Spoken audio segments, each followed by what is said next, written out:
Hello friends, today we are going to discuss our last topic from the chapter magnetism, which is Earth's magnetism. आता Earth's magnetism वेगळं काय असतं हे का अभ्यास करायचा, तर पहिली गोष्ट अशी आहे की आपण आतापर्यंत शिकत आलो की when this compass has magnetic needle, that compass is used as for the direction knowing or for navigation. So what is the reason behind this, काय कारण असेल कंपासमध्ये आपण मॅग्नेटिकच निडल वापरतो, दुसरी कुठली निडल वापरत नाही. याचं कारण काय, तर कारण सोपं आहे बघा.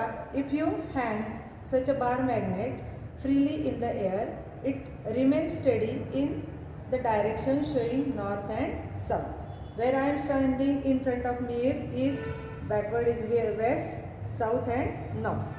So why it is not staying in this direction, why it is saying only north south direction? The reason behind this is that earth itself behaves as a huge magnet. earth हे स्वतःच एक काय आहे, huge magnet आहे. की suppose this is your earth, then the see here is the north pole and here is the south pole of the earth. That means here is a huge magnet inside the earth and our bar magnets points in this direction. So where it is the geometrical north, here is the magnetic south pole. कारण opposite poles मध्ये काय असतं, attraction असतं. मग बार मॅग्नेटचा north pole जर या बाजूला दाखवत असेल तर जॉमेट्रिकल नॉर्थ ही झाली, पण मॅग्नेटिक साऊथ पोल इथं असतो आणि इथं काय असतो, मॅग्नेटिक नॉर्थ पोल असतो. मग as previously discussed, the line which passes through the poles is called as the axis. So this line which passes through the poles is called as magnetic axis.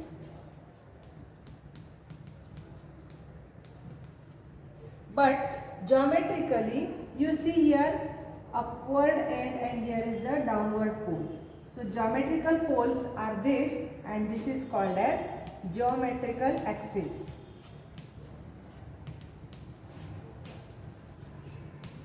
And the angle between these two is supposed to be 12 degrees. या दोन्हीमध्ये किती angle असतो, 12 degrees. एक छोटंसं model दाखवते बघा. Suppose ही तुमची अर्थ आहे, तर वर्टिकल ॲक्सिस जो तुमच्या पोल्समधून जातो, this is called as geometrical axis. आणि ॲक्च्युअल साऊथ पोल आणि नॉर्थ पोल यांच्यामधून जाणारा जो आहे तो आहे जॉमेट्रिकल ॲक्सिस. आणि या दोन्हीच्या मध्ये असणारा अँगल किती आहे, 12 degree. आता related to this, let us consider some terms. Earth's magnetism is also called as terrestrial magnetism. का बरं, का तर याच्या सहाय्याने आपण काय करू शकतो, आकाशातल्या दिशा सुद्धा ठरवू शकतो, नेव्हिगेशनसाठी वापरतो, म्हणून आपण त्याला टेरेस्ट्रियल मॅग्नेटिझम असं म्हणतो. आता एक एक टर्म आपण साईड बाय साईड बघूयात. मॅग्नेटिक ॲक्सिस झाला, जॉमेट्रिकल ॲक्सिस झाला. आता मॅग्नेटिक इक्वेटर, मॅग्नेटिक इक्वेटर आपल्याला सगळ्यांना माहिती आहे. आपण काय म्हणतो, पृथ्वी ह्या तिचा जो जॉग्राफिकल किंवा जॉमेट्रिकल ॲक्सिस आहे त्याला परपेंडिक्युलर हे जे सर्कल आहे along the surface, this is called as equator. बरोबर. मग या इक्वेटरला आपण काय म्हणू शकतो, geometrical equator. Geometrical equator. And the plane or the circle which is perpendicular to this magnetic axis is called as magnetic equator. बघा, ज्याप्रमाणे आपण जॉमेट्रिकल ॲक्सिस आणि मॅग्नेटिक ॲक्सिस कन्सिडर केले, त्याप्रमाणे मॅग्नेटिक इक्वेटर म्हणजे काय, a great circle which is perpendicular to the magnetic axis is called as magnetic equator. And the great circle which is perpendicular to this geometrical axis is called as geometric equator. Next is magnetic meridian. Magnetic meridian. आता magnetic meridian हे काय आहे, हे एक plain आहे which is perpendicular to earth surface. आता हा earth surface आहे, तर या सरफेसला या मॅग्नेटिक ॲक्सिसला धरून जाणारं इथं असणारं हे perpendicular plane, that is called as magnetic meridian. So at every place you can have a number of magnetic meridians which are perpendicular to at that point. So this is the magnetic meridian. Similarly you can have the geometrical meridian.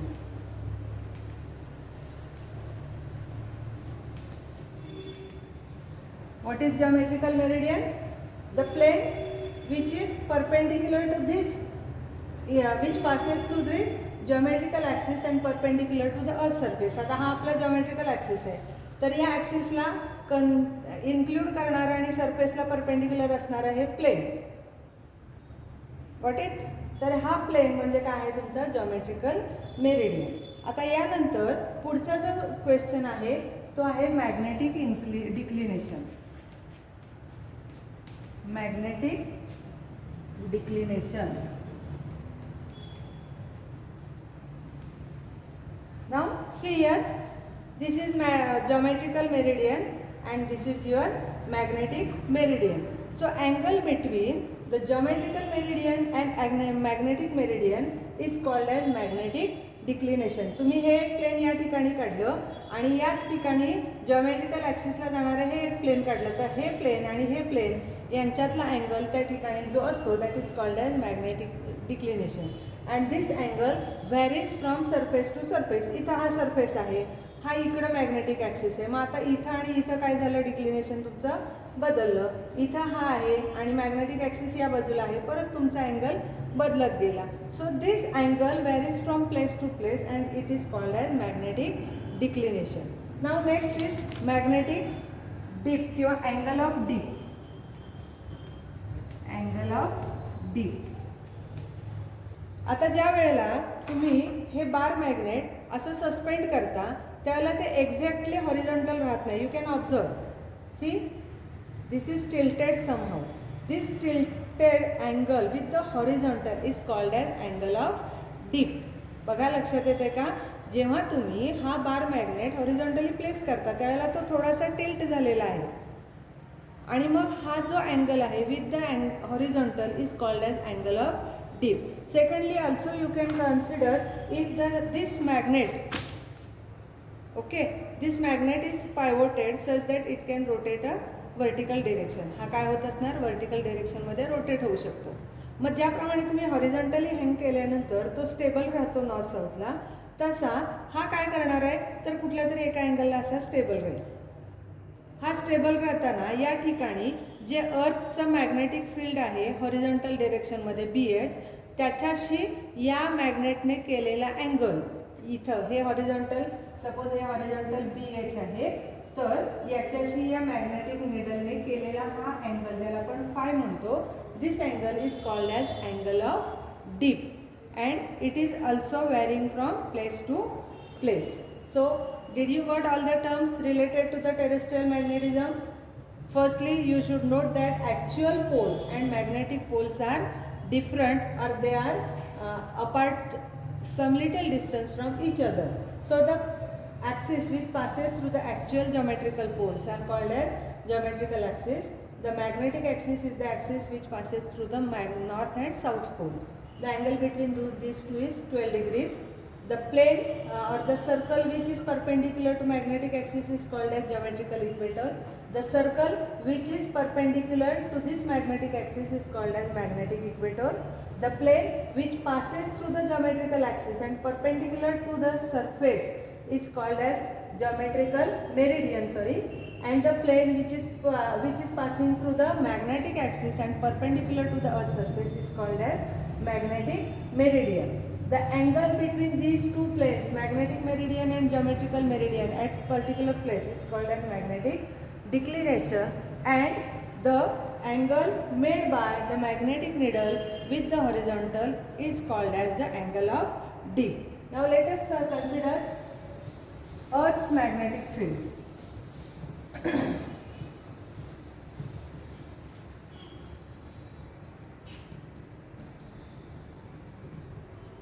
Earth's magnetic field.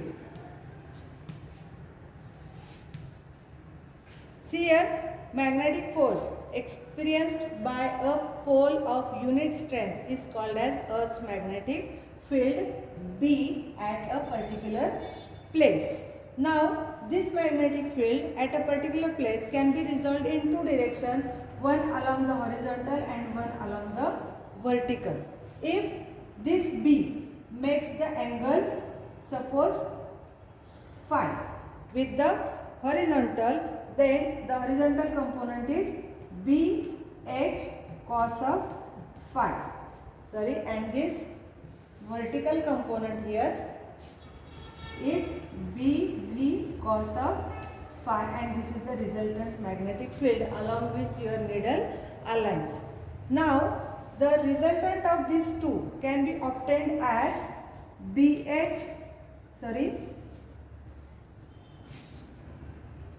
BV upon BH is tan of phi. So you can obtain phi from BV upon BH. Also B is obtained as B square is equal to BV square plus BH square. Magnitude of B square is equal to BV square plus BH square, or B is equal to square root of BV square plus BH square. So the Earth's magnetic field, if you want to calculate, this is the angle of dip phi along which the magnetic field of Earth is there. Resolve this into horizontal and vertical component. If this angle is phi, then horizontal component is BH cos phi and vertical component is BV cos phi. From these two equations you can have BV by BH tan of phi, then B square is equal to BV square plus BH square, and this B is equal to BV square plus BH square. Now some special cases you have to consider. See, what are those? If the magnetic you are at the magnetic north pole, तुम्ही कुठे आहात? Magnetic north पोलला, तर north पोलला B is equal to BV असणार, completely vertical component असेल, आणि BH horizontal component काय असेल तुमचा 0 असेल, and phi will be equal to 90 degree. जर तुम्ही अर्थच्या एक्झॅक्टली नॉर्थ पोलवर असाल, जॉमेट्रिकल नॉर्थ पोलवर, तर तुमची निडल कम्प्लीट वर्टिकल असेल, म्हणजे तुमचा थिटा किती झाला? 90 degree. So vertical component will be there and horizontal component will be 0. Similarly if you are at the magnetic south pole, जर तुम्ही नॉर्थ पोलला असाल तर ही कंडिशन असेल, आणि जर तुम्ही साऊथ पोलला असाल तर इथं काय असणार आहे? तुमचा वर्टिकल कंपोनंट 0 होईल आणि हॉरिझॉन्टल कंपोनंट किती राहील? Your magnetic field be equal to horizontal component. Sorry, north आणि साऊथ पोलला दोन्ही गोष्टी सेम राहतील ना, कारण नॉर्थ पोल इथं आहे, साऊथ पोल इथं आहे, दोन्ही पण पोलला तुमचं मॅग्नेटिक बार मॅग्नेट वर्टिकल राहणार. So here will be B will be equal to BV and your BH will be equal to 0. Phi will be 90 degree at every place.